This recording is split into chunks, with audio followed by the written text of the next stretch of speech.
Aming Amang makapangyarihan sa lahat, kami po ay nagpapakumbaba sa iyong harapan sa hapon na ito. Salamat po sa panibagong pagkakataon na kami ay muling magtipon-tipon upang magsama-samang manalangin, magpuri, at magbigay lakas sa isa't isa sa pamamagitan ng iyong salita. Panginoon, sa oras na ito, inilalapit po namin sa inyo ang aming layunin. Ang manalangin para sa mga kapatid naming may karamdaman at ang mga naghihingalo. Kayo po, ang Diyos na nagpapagaling, Diyos na nagbibigay ng pag-asa sa gitna ng paghihirap, at Diyos na hindi kailanman nagpabaya sa iyong mga anak. Ipuin niyo po sila, Panginoon. Ipadama niyo po sa kanila ang iyong kapayapaan at kagalingan. Sa mga naghihingalo, O Diyos, naway madama nila ang iyong presensya at kapatawaran. Huwag po silang mawalan ng pag-asa, kundi mapuno ng pananampalataya at katiyakang may buhay na walang hanggan kay Jesucristo. Sa mga pamilya ng mga may karamdaman at naghihingalo, bigyan niyo po sila ng lakas ng loob, ng kapayapaan sa puso at patuloy na pag-asa. Alisin niyo ang takot at palitan ng pagtitiwala sa inyo. Ganon din po, Panginoon, ang aming mga tagapagsalita, na ikaw po ang magbigay ng inspirasyon sa kanilang mga salita upang ito'y maging kalakasan at gabay sa bawat makikinig. At sa bawat manonood at tagapakinig ngayong hapon, buksan niyo po ang aming puso't isipan. Naway hindi lang kami makinig, kundi maging aktibong bahagi ng pananalangin at pagkilos para sa aming mga kapatid na nangangailangan. Salamat, Panginoon, sa inyong presensya sa aming kalagitnaan. Ang lahat ng ito ay tinataas namin sa pangalan ni Jesucristo na aming Panginoon at tagapagligtas. Amen.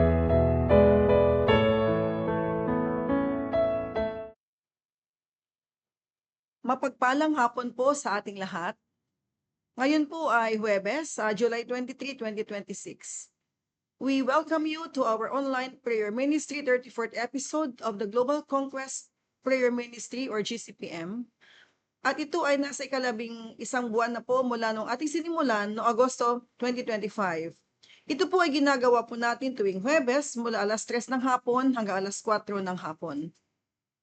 Maraming salamat po sa lahat ng maaga ninyong pag-tune in at pakikiisa sa ating Global Conquest Online Prayer Ministry. Ang inyong presensya, panalangin at suporta ay malaking pagpapala at nagbibigay ng lakas sa ating sama-samang paglilingkod sa Panginoon. We are grateful to God for bringing us together today, regardless of where we are joining from. As we gather in His presence, may our hearts be open to His voice, His guidance, and His peace. The Global Conquest Prayer Ministry or GCPM is an intentional online prayer ministry focused especially to the sick, to the old people, the weak, and the dying. Serving people who are suffering from sickness or illness and in need of healing and prayer intercession. More importantly is that the GCPM is a Christian online platform where we share Jesus Christ to all men, regardless of their religion and belief. This program is sponsored by our two companies, Intermarine Express Lines Incorporated and EAM Customs Brokerage. This program is produced free of charge. This is a Christian ministry centered on Jesus Christ, grounded in Scripture. We carry this ministry with all humility, wisdom, and love. We pray that it brings encouragement, hope, and spiritual blessing to everyone who watches.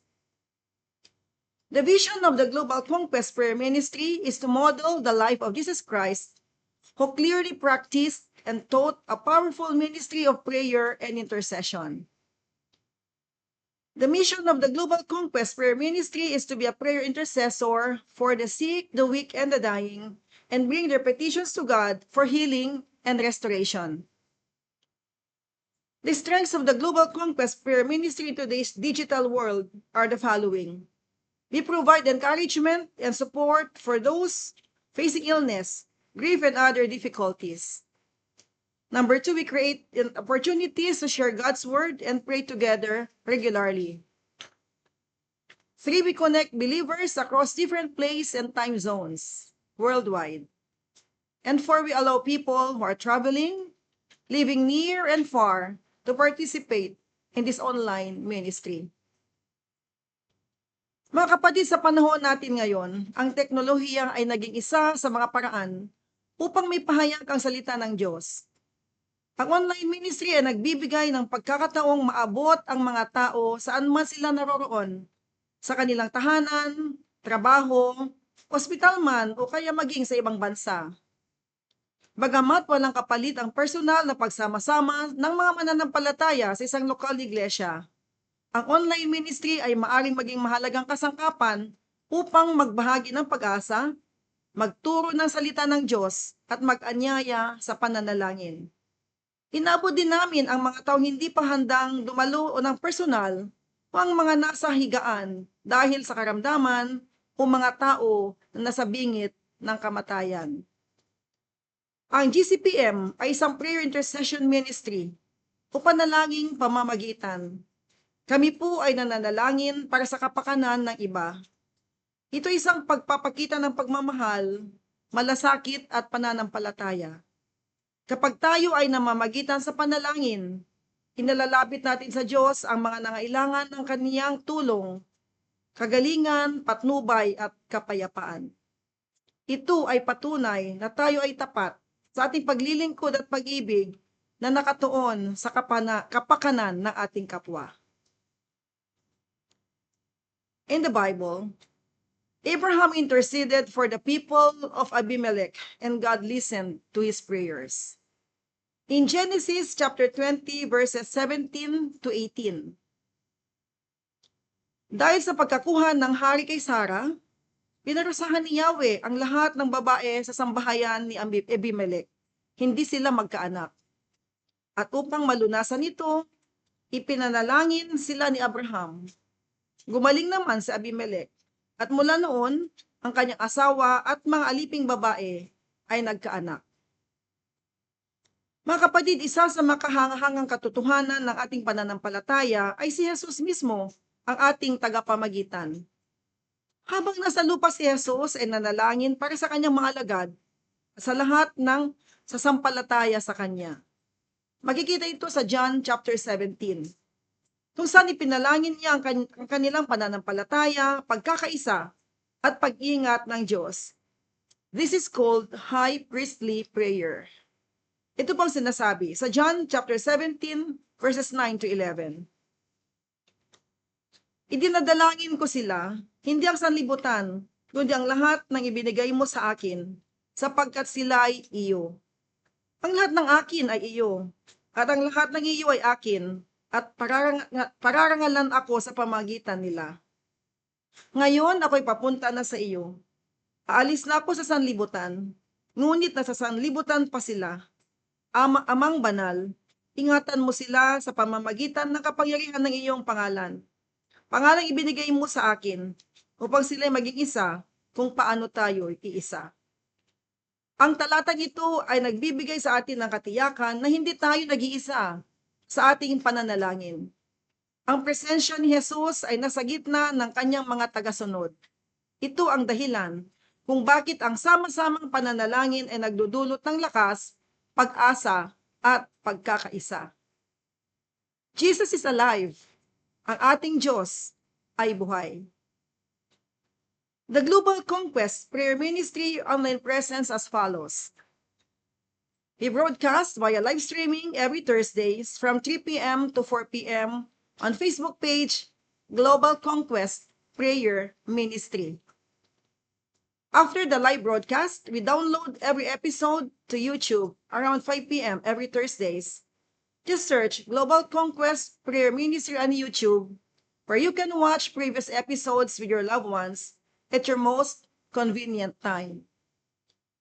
We also have an active group chat or GC via Messenger. We call ourselves Global Conquest Prayer Community. Please invite your friends to be one of our prayer intercessors. Please share our community to your friends and loved ones. Taos-puso tayong nagpapasalamat sa ating tagapagsalita sa pagbabahagi ng salita ng Diyos tuwing Huwebes, our very own Reverend Pastor Dionisio Padel. Pastor, yung mensahe ay naging inspirasyon at pagpapala sa aming lahat. Naway patuloy kayong pagpalain ng Panginoon, bigyan ng mabuting kalusugan, karunungan at lakas sa inyong patuloy na paglilingkod. Maraming salamat din po sa ating live production technical officer na si Miss Ruth Baron. Miss Ruth, sa iyong tapat na paglilingkod at dedikasyon. Dahil sa iyong sipag at husay sa likod ng ating live stream, maging maayos ang ating online ministry at naabot nito ang marami. Naway patulong kang pagpalain ng Panginoon, bigyan ng karunungan, lakas at kagalakan sa iyong paglilingkod. At ang inyong lingkod bilang tagapagtatag ng online prayer ministry na ito, naway patuloy tayong gabayan, pagpalain at palakasin ng Panginoon sa pangunguna ng ministeryo ito ng pananalangin. Ang lahat ng mga behind the scenes preparations, sa panalangin, sa mga awitin, the venue, the finances. Salamat ng marami sa Intermarine Express Lines Incorporated, NEAM Customs Brokerage at ang aming pamilya. Dahil sa paglilingkod natin sama-sama, marami ang napapalakas ang loob na akay sa pananalangin at nakakaranas ng pag-asa sa Panginoon. Sa lahat ng ating ginagawa naway ang Diyos ang siyang maluwalhati. Tayo po ay manalangin. Amang Diyos na makapangyarihan sa lahat, maraming salamat po sa pagkakataong muli kaming nagkakatipon sa pamamagitan ng Global Conquest Prayer Ministry. Pinupuri at dinadakila namin ang iyong banal na pangalan sapagkat kayo ay mabuti, tapat at puspos ng pag-ibig. Nanyayahan namin ang inyong banal na espiritu na manguna sa aming pagtitipon. Ihanda ninyo ang aming mga puso at isip upang kami ay makapanalangin na may pananampalataya, pagkakaisa at pag-ibig. Naway inyong kalooban ang siyang mangyari sa bawat buhay na may karamdaman na aming tataas ngayong hapon. Ang lahat ng ito ay aming idinadalangin sa makapangyarihang pangalan ni Jesus. Amen.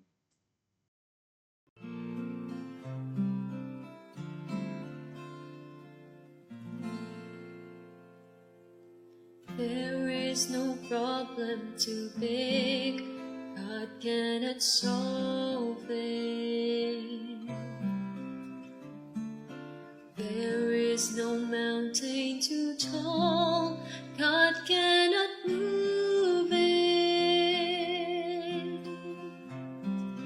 There is no storm too dark, God cannot calm it. There is no sorrow too deep, God cannot soothe it. If He carried the weight of the world upon His shoulders, I know, my brother, that He will carry you. If He carried the weight of the world upon His shoulders,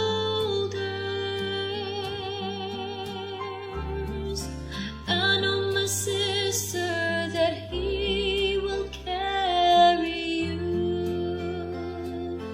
He said, "Come unto me, all who are weary, and I will give you rest."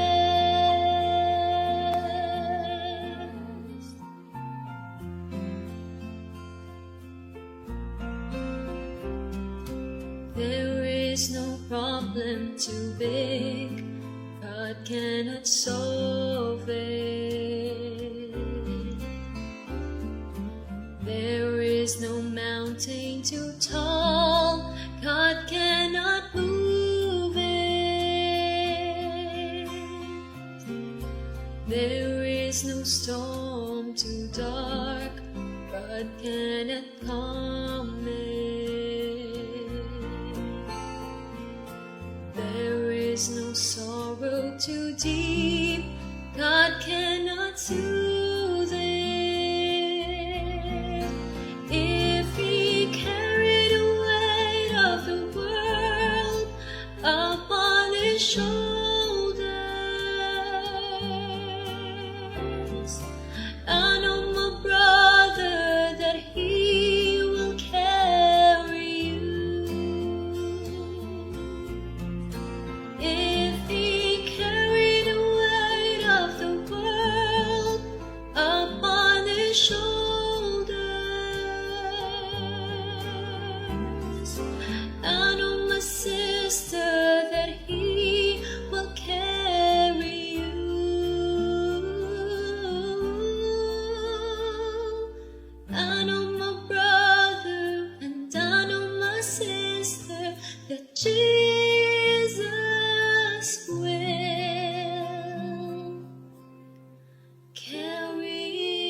Hello po, magandang hapon ho sa ating lahat at purihin natin ang Panginoon sa panibagong araw na ipinagkaloob sa atin upang patuloy na manalangin. Again, bago tayo po magpatuloy, mag-share ako ng salita ng Panginoon at ako ho ay makikiusap sa inyo diyan. Pwede ho kayong mag-like, pwede ho kayong mag-comment, ano po, at pwede nyo pong i-share to sa inyong mga kaibigan sa Facebook o kaya sa Messenger nang sa ganoon sila din ay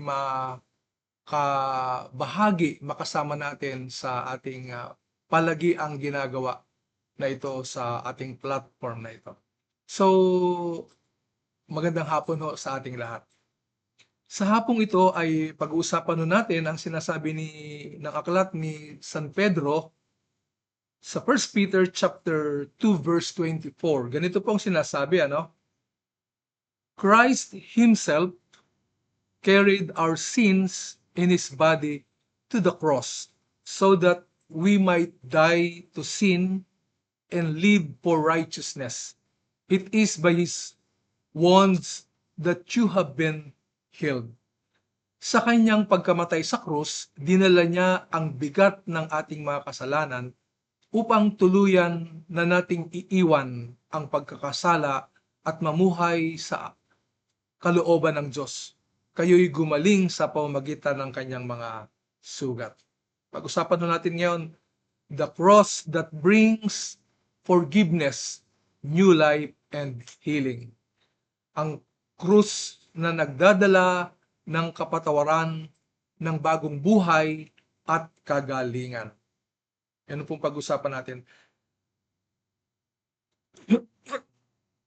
Sa panahon po natin ngayon, maraming tao ang naghahanap ng lunas sa iba't ibang suliranin ng buhay. Ang iba ho ay naghahanap ng kagalingan sa pamamagitan ho ng medisina. Ang iba naman ay naghahanap ng kapayapaan sa kayamanan, tagumpay o relasyon. Ngunit ang pinakamalaking suliranin ng tao ay hindi ang sakit ng katawan, kundi ang sakit ng kasalanan. Ano po? Ang malaking suliranin daw ng tao ay hindi yung sakit sa katawan, kundi ang sakit ng kasalanan. Ang kasalanan ang sumisira sa ating relasyon sa Diyos. Ang kasalanan ang sumisira ng relasyon ng tao sa Diyos. Sapagkat nagdadala ito ng spiritual na kamatayan at nag-aalis ng tunay na kapayapaan. Kapag ang isang tao po ay nagpapatuloy sa kasalanan, nasisira po ang kanyang relasyon sa Diyos at dinadala siya nito sa spiritual na kamatayan, ano po, at nag-aalis ng tunay na kapanatagan. Kaya ang pinakamahalagang tanong ay hindi paano ko mapapabuti ang aking buhay. Hindi 'yon ang mahalagang tanong, kundi sino ang magliligtas sa akin mula sa aking kasalanan. At sinagot siya ni Apostol Pedro ng malinaw. At ang sabi niya, si Jesus Christ. Si Jesus Christ. Sa isang talatang ito na ating pag-uusapan ngayon, ipinapakita niya ang kabuuan ng ginawa ni Kristo sa krus para sa ating kaligtasan. Ang unang liham, 1 Peter ni Pedro ay sinulat niya sa mga mananampalataya na nagsipangalat sa Asia Minor na dumaranas ng matinding pag-uusig dahil sa kanilang pananampalataya kay Kristo. Ano po, itong mga mananampalataya na ito na nagsikalat, sila'y dumaranas ng iba't ibang pag-uusig dahil sila ho ay determinado na sumunod sa ating Panginoon. Marami sa kanila ang inuusig, inahamak at pinahihirapan dahil sa kanilang paninindigan sa salita ng Diyos. Layunin ni Pedro na palakasin ang kanilang loob at hikayatin silang manatiling tapat sa gitna ng pagdurusa. Ano po? Sa gitna. Kaya nga kung tayo po ay mananampalataya na nagpapatuloy na sumusunod sa Diyos at sa kanyang mga salita at marami tayong nararanasan na suliranin o mga trial, pagsubok, ito po ay makakatulong sa atin. Ito po ang intensyon o layunin ni Pedro sa kanyang pagsulat. Sa chapter 2, ipinapakita ni Pedro na si Jesus bilang pinakamainam na halimbawa ng nagtitiis. Pinapakita niya na si Jesus ang pinakamabuting halimbawa ng nagtitiis. Bagaman siya ay walang kasalanan, tiniis niya ang pagdurusa nang hindi gumaganti o pinagkatiwala niya ang kanyang sarili sa Ama. Ano po? Pagkatapos nito, ipinaliwanag ni San Pedro ang dahilan ng pagdurusa ni Jesus Christ. Hindi lamang siya nagdusa upang maging halimbawa natin. Siya ay nagdusa bilang ating kapalit. Ano? Si Lord, hindi lang nagdusa, hindi lang inako ang ating mga kasalanan upang magbigay ng halimbawa, kundi siya ay nagdusa sapagkat siya ang tumubos para sa ating mga pagkakamali. Kaya po, ang verse na ito ay nagpapakita ng tatlong dakilang katotohanan tungkol sa ginawa ng ating Panginoong Jesucristo doon sa krus. At tatlong katotohanan tungkol sa ginawa ng ating Panginoon doon sa krus ng Kalbaryo. 1, Christ bore our sins. Dinala ni Kristo ang ating mga kasalanan. Dinala ng ating Panginoong Jesus ang ating mga kasalanan. Yan po ang ginawa niya. Sabi sa verse 24 ng 1 Peter chapter 2 verse 24, sa kanyang pagkamatay sa krus, dinala niya ang bigat ng ating mga kasalanan. Ano? Binasan ng ating Panginoon. Dinala niya, binuhat ng ating Panginoon ang ating mga kasalanan. Hindi lamang inunawa ni Jesus ang ating kalagayan. Hindi lang lamang yon. Siya mismo ang umako ng kaparusahan na nararapat sana sa atin. Yun ang ating Panginoon. Ano po? Ang katagang sa ibabaw ng kahoy, ito po ay tumutukoy doon sa krus. Yung dinala niya ang bigat ng ating mga kasalanan. Ano? Sa kanyang pagkamatay sa krus, yan ay tumutukoy doon sa krus na ginawa ng ating Panginoon. Ito ay nagpapaalala ng sinasabi ng Deuteronomy 21 verse 23 na ang nakabitin sa kahoy ay nasa ilalim ng sumpa. Ibinilang si Jesus sa isang sumpa doon sa krus, alang-alang sa atin.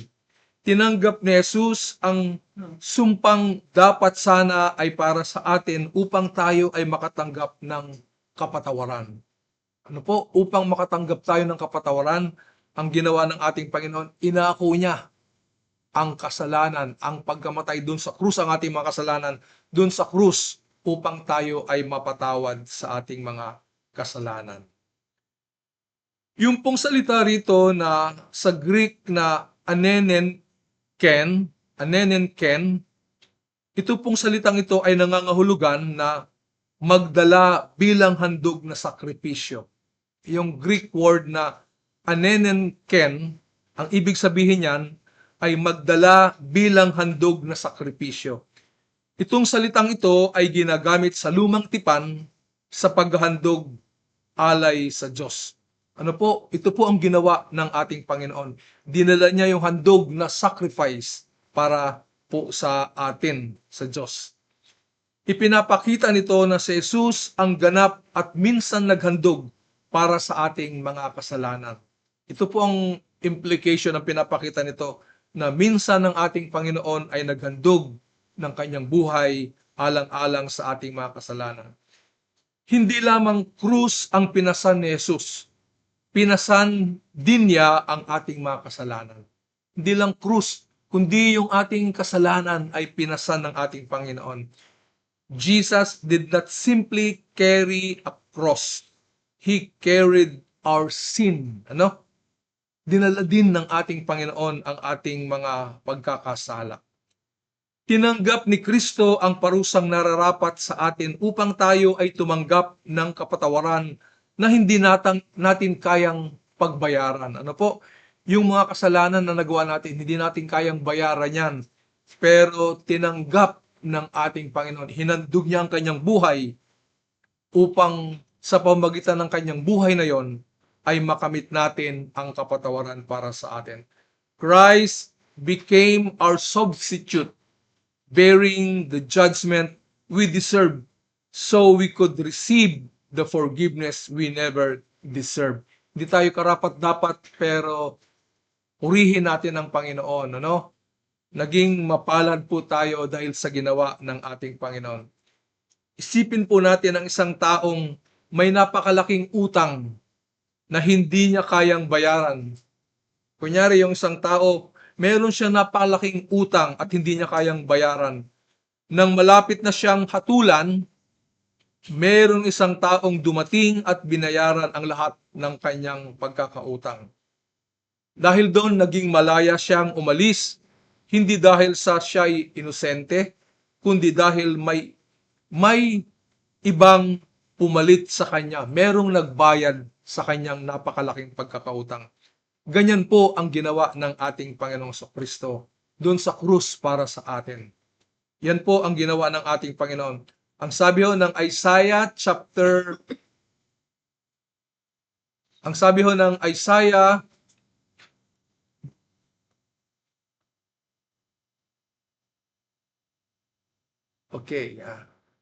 Isaiah chapter 53.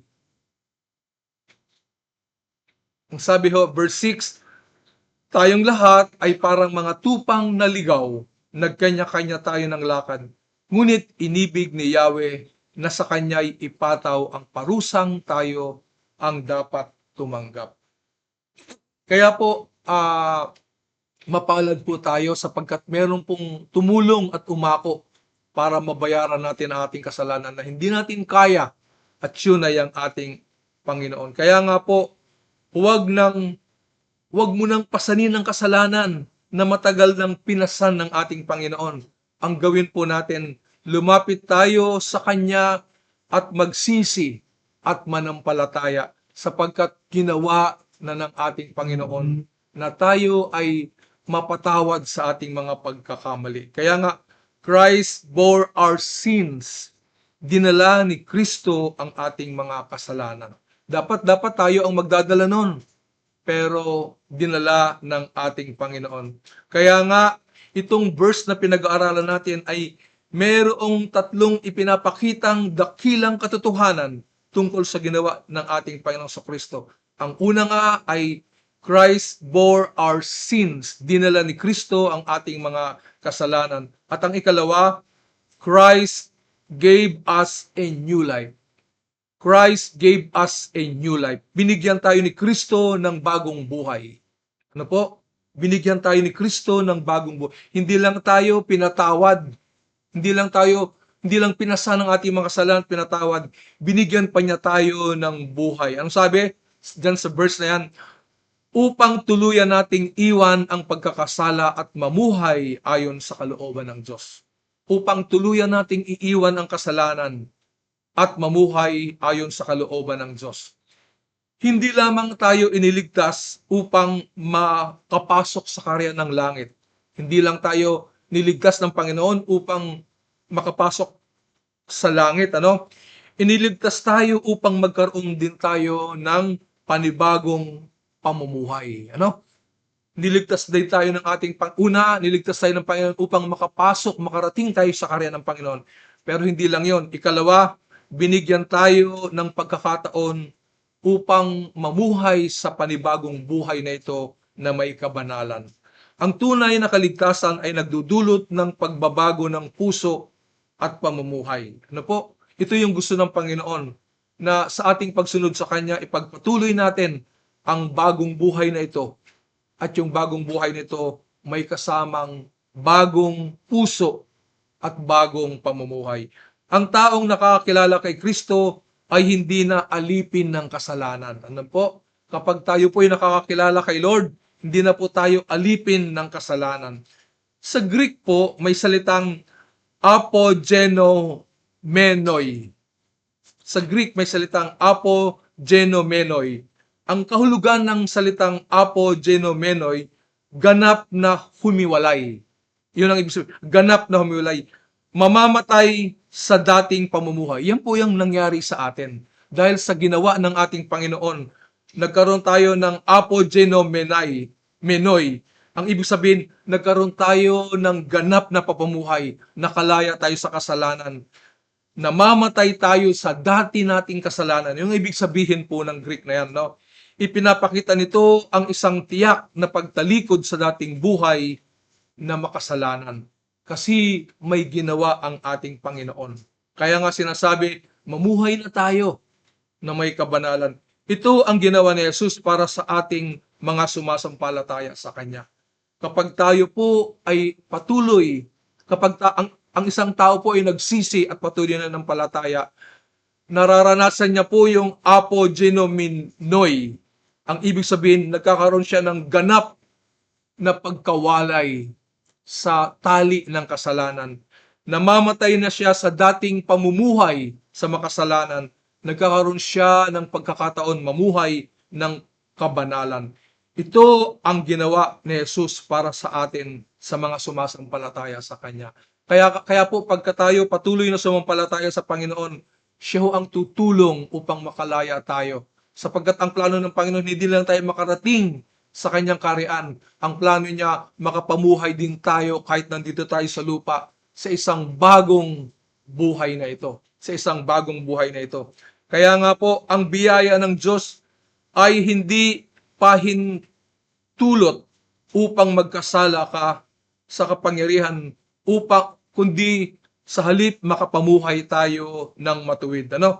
Ang grace ng Panginoon ay hindi ito nagpapahintulot upang magkasala tayo.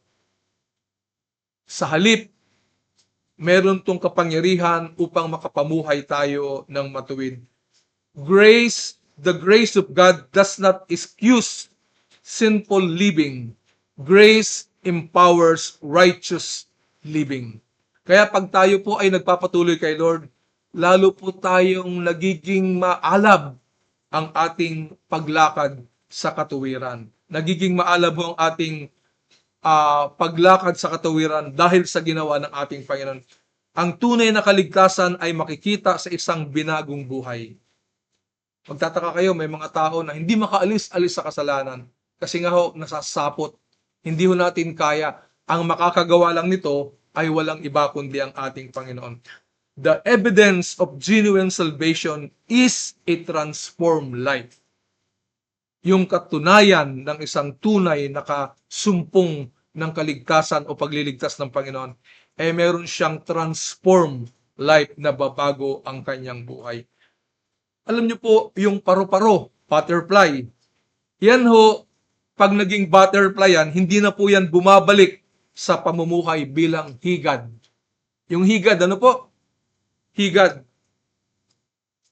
Nagsimula sa higad, tapos nagiging paru-paro. Kapag naging paru-paro na yan, hindi na yan bumabalik sa pagiging higad.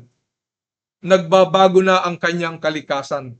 Ganun din, dapat tayo na mga ipinanganak na muli kay Jesus.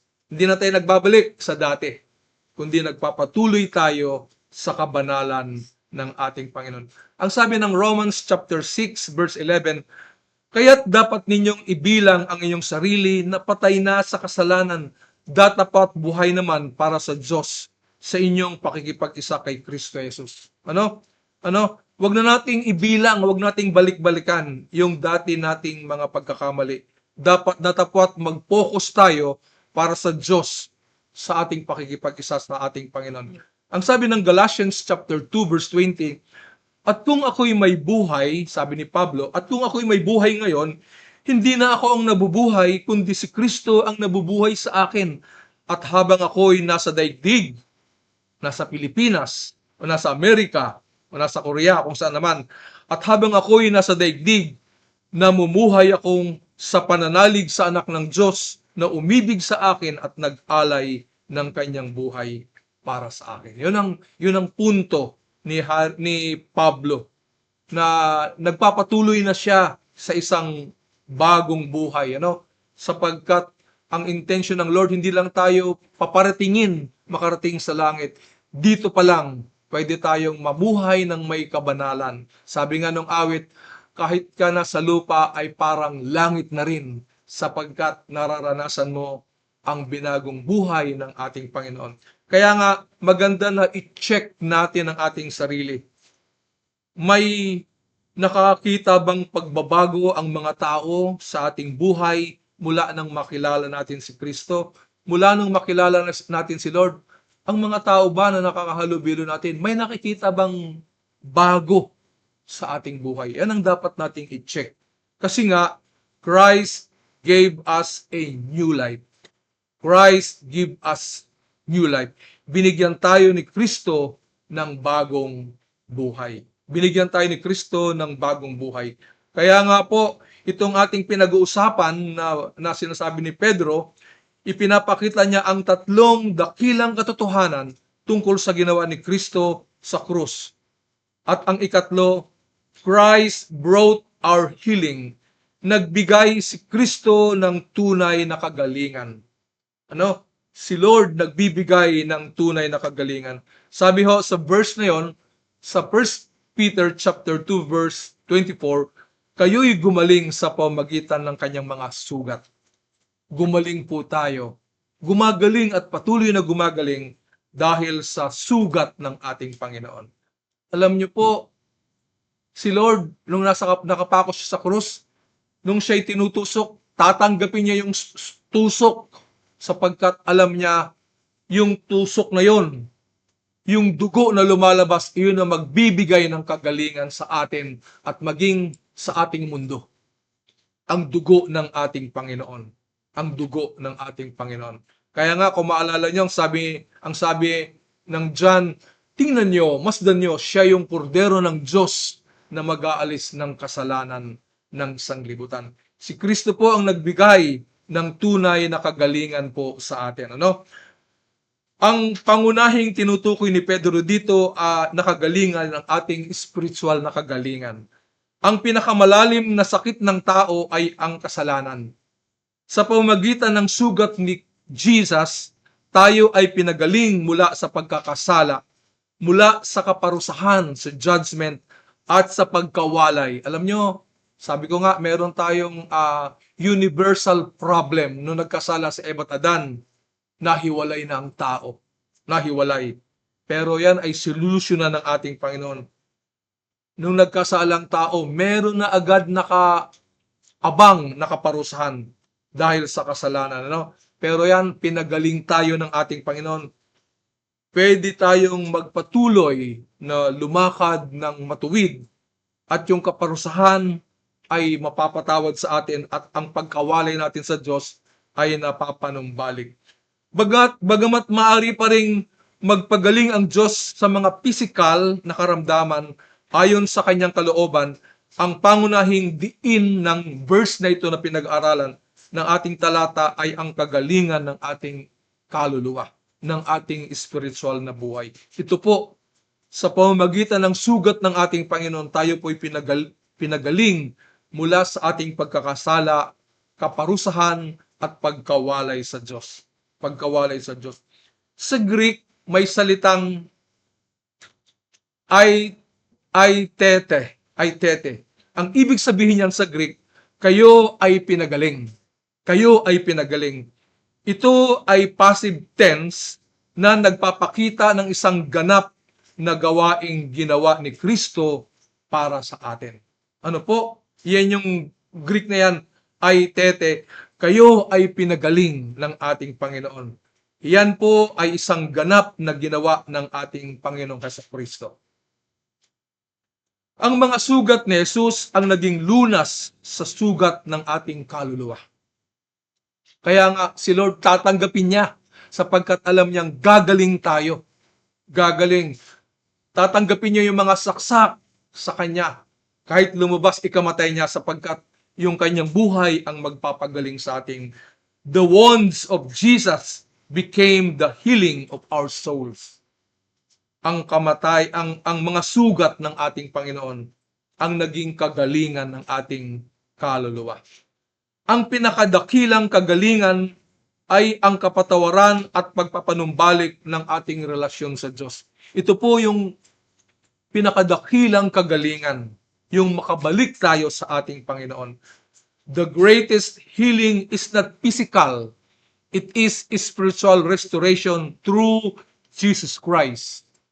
Ito po ang pinaka-greatest healing. Kaya nga, kung ikaw ang gusto mo lang ay physical na kagalingan, si Lord ang gusto sa atin, ang gusto sa iyo ay yung restoration, mabalik ang yung spiritual na buhay.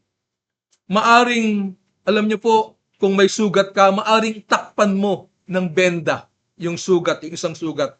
Ngunit kung hindi aalisin ang infection dun sa sugat na yun, hindi ito tunay na gagaling. Ano? Kapag ka ang isang sugat ay binendahan mo lang, tinalian mo lang, ngunit hindi mo inaalis ang infection, hindi ito tunay na gagaling. Gayon din, maaring baguhin ng religion ng ating panglabas na anyo. Maaring baguhin ng religion ang panglabas na anyo ng tao. Ngunit si Jesus lamang ang makapagpapagaling ng ating puso. Si Jesus lamang ang makapagpapagaling ng ating puso. Ang sabi ng Isaiah 53 verse 5, dahil sa ating mga kasalanan kaya siya nasugatan, siya ay binugbog dahil sa ating mga kasamaan. Tayo ay gumaling dahil sa pahirap na tinamo niya at sa mga hampas na kanyang tinanggap. Ang sabi ng Mark chapter 2 verse 17, narinig ito ni Jesus at siya ang sumagot, hindi nangangailangan ng manggagamot ang walang sakit, kundi ang may sakit. Naparito ako upang tawagin ang mga makasalanan, hindi ang mga banal. Kaya nga po mga kapatid, kung tayo po ay nariyan sa ganyang kalalagayan, mas mabuti na dalhin natin ang ating sugat, ang ating pagkakasala, ang ating kabiguan, ang ating mga pasanin, pagkat si Jesus lamang ang dakilang manggagamot ng ating kaluluwa. Christ brought our healing. Nagbigay si Jesus ng tunay na kagalingan. Nagbigay si Jesus. Sa aking pagkatapuso, ang krus po ay hindi aksidente. Ito ay sentro ng plano ng Diyos para sa ating kaligtasan. Sa krus, dinala ni Kristo ang ating mga kasalanan. Sa krus, binigyan niya tayo ng bagong buhay. At sa krus, pinagaling niya ang ating spiritual na kalagayan. Hindi sapat na malaman lamang natin ang katotohanan ito. Dapat nating ito tanggapin, paniwalaan, at ipamuhay araw-araw. Kapatid, ikaw na nakikinig dyan, kung ikaw ay gusto mong mapatawad sa iyong kasalanan, kung gusto mong magkaroon ka ng buhay, pagpatuloy yung journey mo sa buhay, kung gusto mong mapanumbalik o gumaling ang iyong spiritual na buhay, si Jesus po ang dakilang manggagamot. Si Lord ang siyang makakatulong sa atin. Sa pagkakataong ito, tinatanong tayo ng ating Panginoon, natanggap na ba natin si Kristo bilang ating tagapagligtas? Namumuhay ba tayo sa katuwiran, sa kabanalan ng Panginoon? Hahayaan mo bang pagalingin si Kristo? Hahayaan mo bang hindi maranasan ng pagpapagaling ni Kristo sa iyong buhay? Ang krus ay hindi lamang simbolo ng Kristyanismo. Ito ay paanyaya ng Diyos tungo sa kapatawaran, pagbabago, at bagong buhay. Sana ito po ang pakanaisin. Yes, gusto nating gumaling physically, pero ang pinaka-greatest na paggagalingin ng Panginoon, ang ating spiritual, yung ma-restore, manumbalik ang ating spiritual, at susunod na yung kagalingan para sa ating physical na pangangatawan. Sa ganitong diwa, magpatuloy tayo sa ating Panginoon. Ilagak natin ang ating buhay, magtiwala tayo sa ating Panginoon. Tanggapin natin ang ating Panginoon sa ating buhay. Sa pangalan ng Ama, ng Anak, at ng Banal na Espiritu. Amen.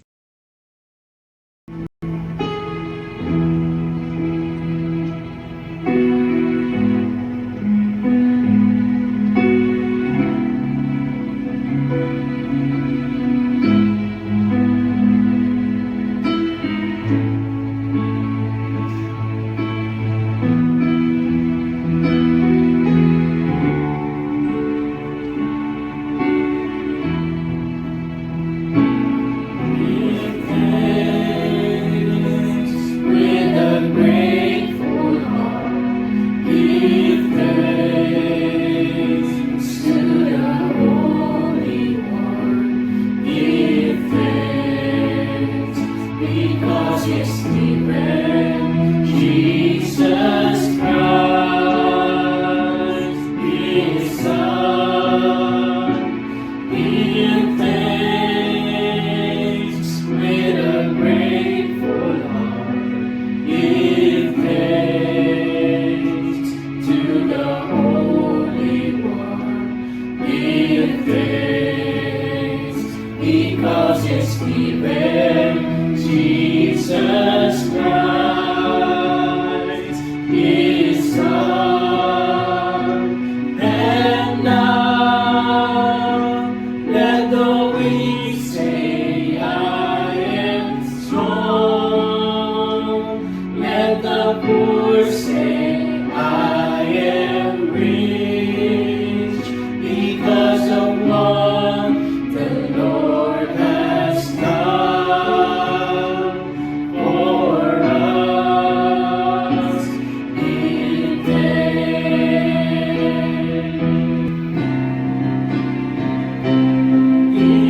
thanks with a grateful heart.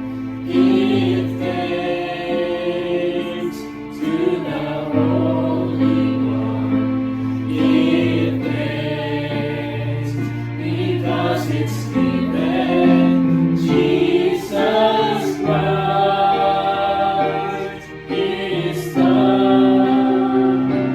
Give thanks with a grateful heart. Give thanks to the Holy One. Give thanks because it's given Jesus Christ, His Son. And now let the weak say, I am strong. Let the poor say, I am rich, because of what the Lord has done for us. And now let the weak say, I am strong. Let the poor say, I am rich, because of what the Lord has done for us. Give thanks. We give thanks. We give thanks.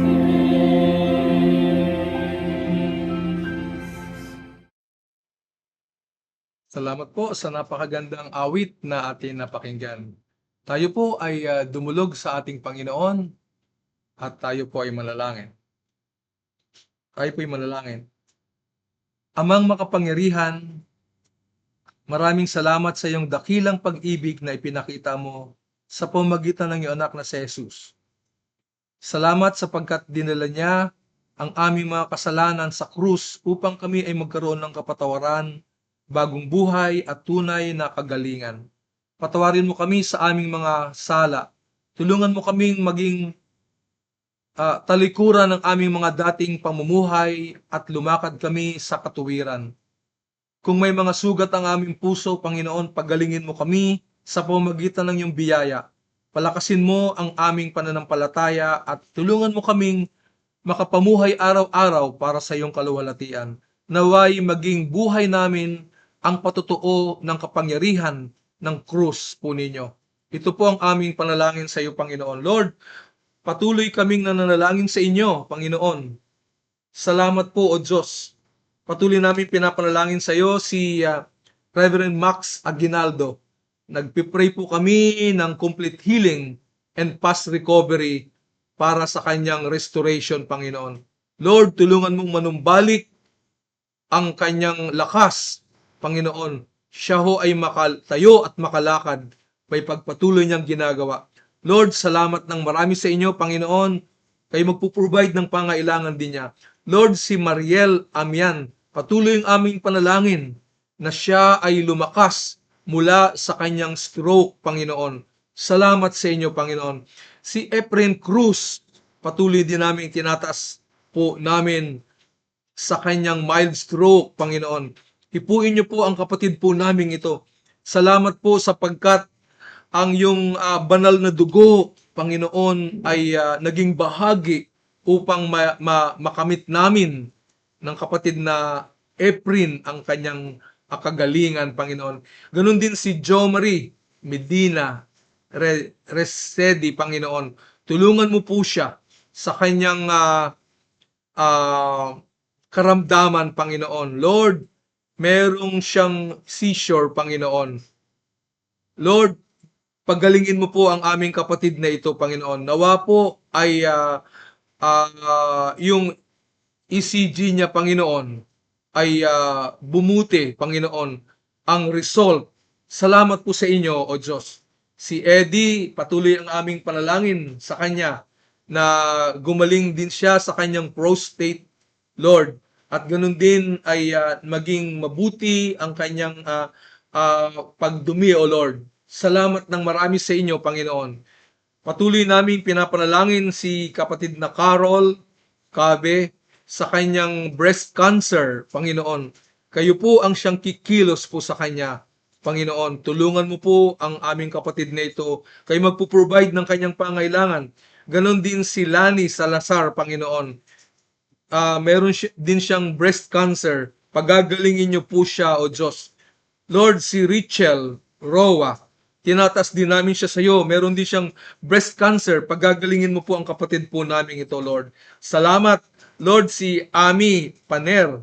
Nananalangin po kami nawa maging successful ang removal ng kanyang ovary, ng kanyang surgery, Panginoon, by July 29. Tulungan mo po, Panginoon, ang mga doktor na siyang titingin sa kanya mag-opera, Lord. Hawakan mo ang kanilang mga kamay, dakilang Diyos. Lord, si Jepot Bidyones, patuloy din ang aming panalangin para sa pagbuti, paggaling ng kanyang mata, Panginoon. Ganon din, Panginoon, si Bong Reyes. Patuloy namin pinapanalangin, tinatas namin sa iyo ang kapatid na ito. Paggalingin mo po ang kanyang mata. Lord, kinikilala po namin ang iyong banal na dugo ay kaakibat upang pagalingin ang aming kapatid na ito. Lord, manumbalik ang kanyang lakas, si Bong Reyes, Panginoon. Salamat, si Aisha, Lord, Acabado, Panginoon, pinapanalangin namin ang batang ito. Tulungan mo po siya, gabayan, at nawa ay makapagsalita na rin siya, Panginoon. Salamat po, Panginoon. Bigyan mo siya ng kakayahan, Panginoong Diyos. Lord, salamat si Resi Borja. Pinapanalangin din po namin ang nalalapit niyang operation. Lord, tulungan mo po, Panginoon, ang kapatid na ito nang sa ganun makapagsalita po siya ng maayos, Panginoon, malinaw, Panginoon. Tulungan mo po, Lord, ang schedule ng kanyang operation, Panginoon, sa hospital ng PGH. Purihin ka, Panginoon. Lord, si Carosel Bejones Garcia, nananalangin po kami ng complete healing para sa kanyang polyarthritis. At Lord, ang mga nerve na merong suliranin sa kanya, Panginoon, ay patuloy na gumaling at lumakas ang kanyang pangatawan. Salamat po sa buhay ng kapatid na Carosel, Lord. Si Pastor Emmanuel Adviento, tinatas din po namin sa sayo, Panginoon. Tulungan mo siya na bumuti ang kanyang kalalagayan mula sa kanyang karamdaman na cellulitis, Panginoon. Cellulitis, Panginoon. Tulungan niyo po, Panginoon, ang kapatid namin ito na makarecover siya at financial provision ang ipagkakalob niyo po sa kanya. Salamat. Si Jim Calvin Makawili de la Cruz, Panginoon, meron siyang alveolar subpart sarcoma. Panginoon, tinatas po namin ang batang ito, O Diyos. Tulungan niyo po, Lord, pagalingin niyo po siya, hipuin niyo po, idampi niyo po ang iyong mapagpalang kamay kay Jim Calvin, Panginoon. Lord, tulungan mo po siya ang iyong himala, iparanas niyo po sa kanya, Panginoon. Salamat po sapagkat kayo po ay Diyos, walang imposible po sa inyo. Si Jomar Santiago, panalangin din po namin para sa kanyang kalakasan at sa kanyang chemotherapy, Lord. Tulungan mo ang kapatid po namin ito, O Diyos. Palalakasin mo siya, pagagalingin mo siya, Panginoon. Salamat po si Mr. Nilo Catalando Sr. Nananalangin din po kami, tinataas po namin siya dyan sa inyong trono, Panginoon. Lord, tulungan mo po na bumuti ang daloy ng kanyang heart, Panginoon. Lord, yung mga bara-bara ay amin pong kinakansela ito by the blood of Jesus. Lord, magkaroon siya ng maayos din na preparation, Lord, bago siya makapag-undergo ng angioplasty, Panginoon. Salamat po, Panginoon. Lord, alalahanin po ninyo si Mr. Nilo Catalando Sr., si Benjamin Valencia Jr., pinapanalangin po namin ng full restoration of his body, physical, spiritual, and emotional, Panginoon. Tulungan po ninyo ang aming kapatid na ito, Panginoon. Salamat si kapatid na Blisilda Agra Umoso, Panginoon. Tulungan mo po, Lord, meron siyang enlargement of the heart. Panginoon, biyayaan mo po siya, Panginoon. Pagalingin mo po siya, Panginoon.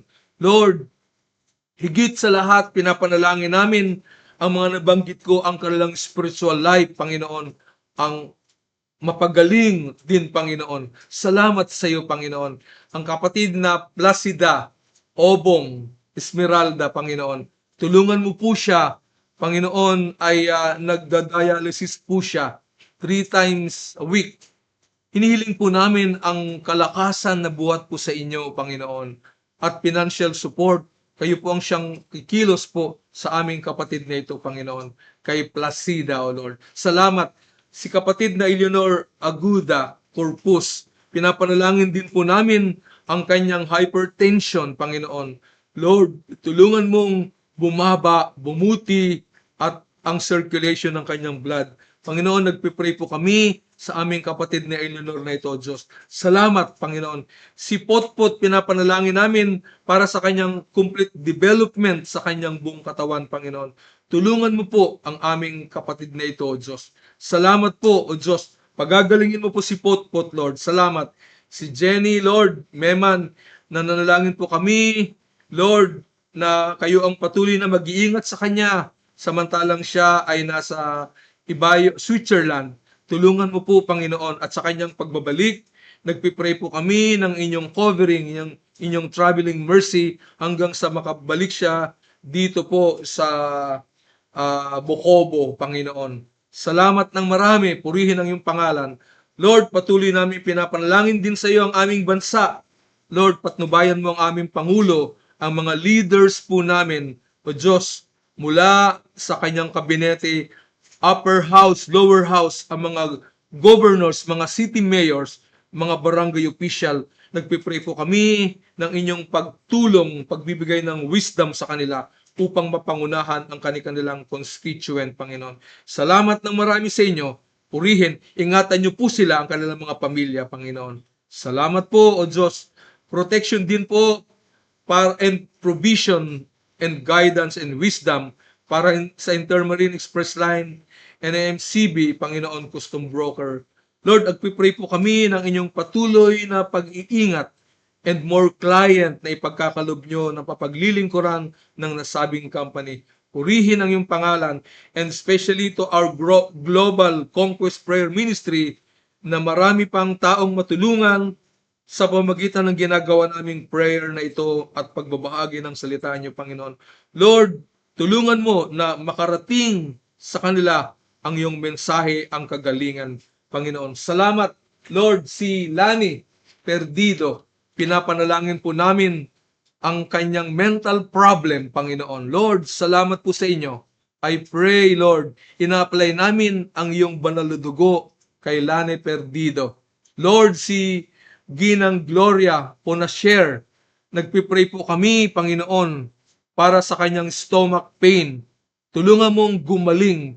Sinasaway namin ito, kinakansila namin ito by the blood of Jesus. ang stomach pain ni Ginang Gloria Punasher, Panginoon. Salamat po ng marami. Purihin ka. Purihin ang iyong pangalan. Ito ang aming panalangin. Lord, in Jesus' name. Amen. Amen.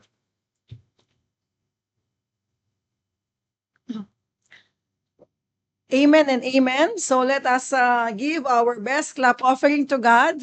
Yes. Yan. Thank you. Okay, kahit saan ka man, kaibigan at kapatid, ay tayo po ay magpapasalamat sa kabutihan ng ating Diyos. Hallelujah. Maraming salamat sa bawat isa sa na nakisa sa aming live stream na ito. We apologize for fluctuating internet connection. But again, as I mentioned in the comment section, please connect us through our YouTube channel later, the Global Conquest Prayer Ministry Episode 34. Patuloy nating gamitin ang teknolohiya bilang kasangkapan sa paglilingkod sa Diyos. Patuloy tayong magtipon sa pangalan ni Jesus, magkaisa sa panalangin at magpalakasan sa pananampalataya. Ang presensya ng Panginoon ang ating pinakamalaking pagpapala at sa Kanya natin matatagpuan ang tunay na pag-asa at kapayapaan. Maraming salamat sa patuloy ninyong suporta at pakikisa sa Global Conquest Prayer Ministry. We have many in the house today. Thank you po kay Ate Pelang Reyes of Pila Laguna, kay kapatid na Aida Padel Luminario, Taytay, okay, Amelia Perdido of Cagayan, Elvira Leison, Manila, Rose Canapi, Cagayan din siya. Kay Reverend Atanasio Ilac Jr. of Claveria, Ana Hilado de Leon, Quezon City, Pastor Virginia Siriban, Luz Padel Nalaunan, Jerlyn Kawaling, Cheryl Capua, kay Christian Carino, Celia Padel, Az Eugenio, Nilda Kirante, Victoria Galicia, Eleanor Aguada Corpus, Daisy Javier, kay kapatid ni Elena Aracuya Rebultan, ang aking classmate si Shen Caliva, si Ate Alma Naue ng Di paro. si Ate Alma, Fes Sistoso, Lilia Ikban Colomna, Ruth Mansha, Jubilee Bibis at saka si Jonah Reyes. Late yun. Yeah. Si Ate Alma Nawe from Leyte po yun. Hinihikayat namin kayong magbahagi ng ating mga live broadcast at mensahe upang mas marami pang buhay ang maabot at mapalapit sa Panginoong Diyos. Ikwento niyo po sa iba ang ating programa tuwing Huwebes.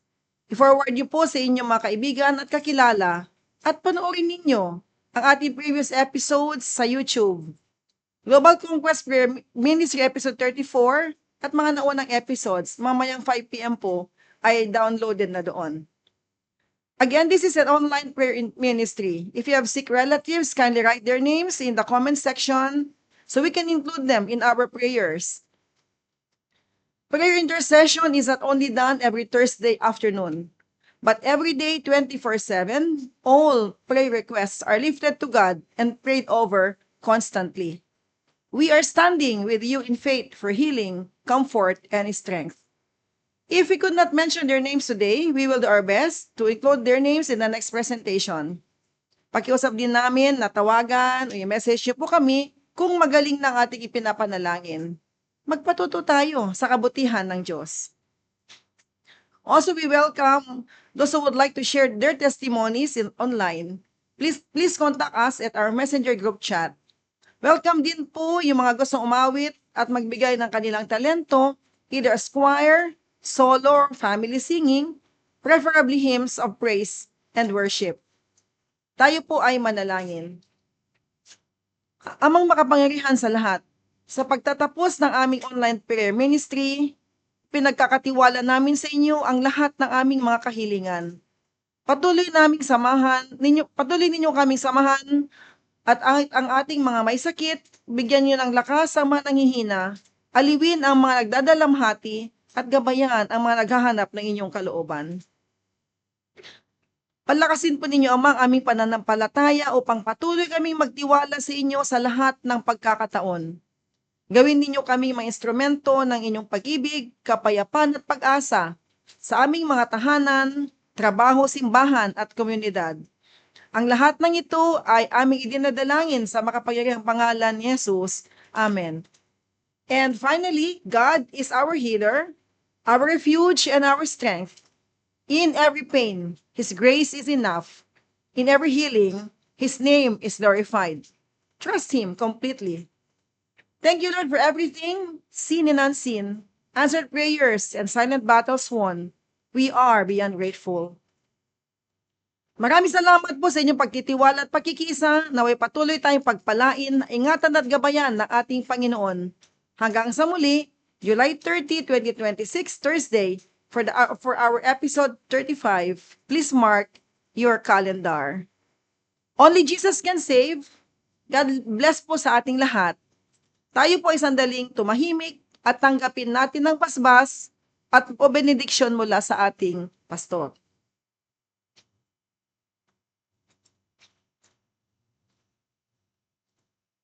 Tanggapin natin ang pagpapala ng Diyos Ama, ang patuloy na pagliligtas ng ating Panginoong Kristo at ang impluwensya ng Banal na Espiritu magpatuloy sa inyong mga buhay, sa inyong mga tahanan at sa office ng Intermarine Express Line at MCB ngayon at magpakailanman. Amen.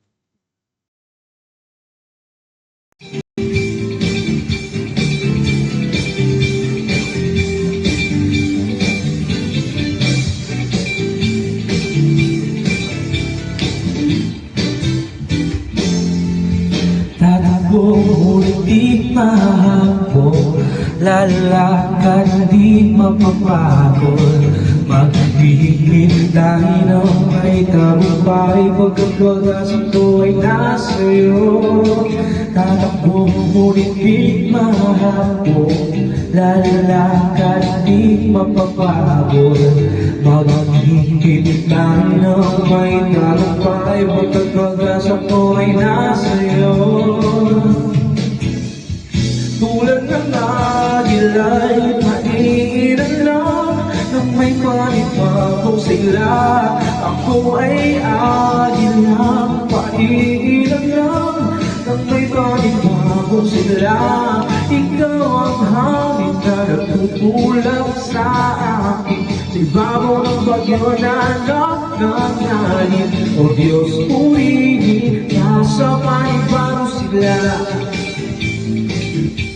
Sa panibang sila.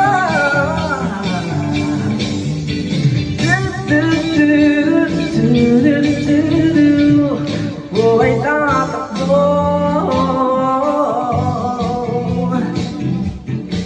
lalakad di mapapagod, maghihintay ng may tagumpay pagkat wagas ko ay nasa iyo. Tatakbo ngunit di mahapon, lalakad di mapapagod, maghihintay ng may tagumpay pagkat wagas ko ay nasa iyo. Tulad ng agila'y paiinan lang nang may panibagong sila. Ako ay agilang paiinan lang nang may panibagong sila. Ikaw ang hangin na nagpupulak sa akin sa ibabaw ng bagyo na nangangalit. O Diyos, purihin ka. Tulad ng agila'y paiinan lang nang may panibagong sila. Ako ay agilang paiinan lang nang may panibagong sila. Lipat sa ibabaw na bagyo na nangangalit. O Diyos, purihin ka sa panibagong sigla.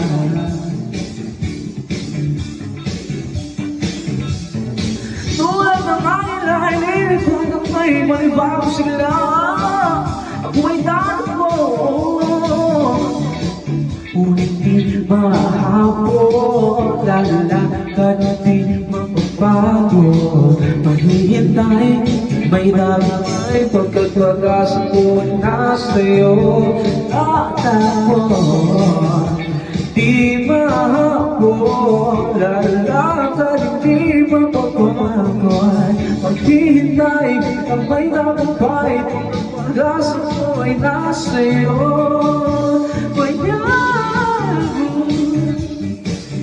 Pag ang lahat ng upay ang nagaling sa'yo, oh Diyos, pag ang pag-asa ko ay nasa'yo. Tulad ng nagilay, paiilan lang, pag may panibago sila, ako ay agilang, paiilan lang, nang may panibago sila. Ikaw ang hangin na nagpupulak sa akin, sa ibabaw ng bagyo na nangyayari. O Diyos, purihin ka. Tulad ng nagilay, paiilan lang, nang may panibago sila, ako ay agin lang, paiilan lang, nang may panibago sila. Ikaw ang hangin na nagtutulak sa akin, o ng bagyo na nangyari. O Diyos, purihin ka. Ikaw ang hangin na nagtutulak sa akin, ibabaw ng bagyo na nangyari. O Diyos, purihin ka sa panibago sila.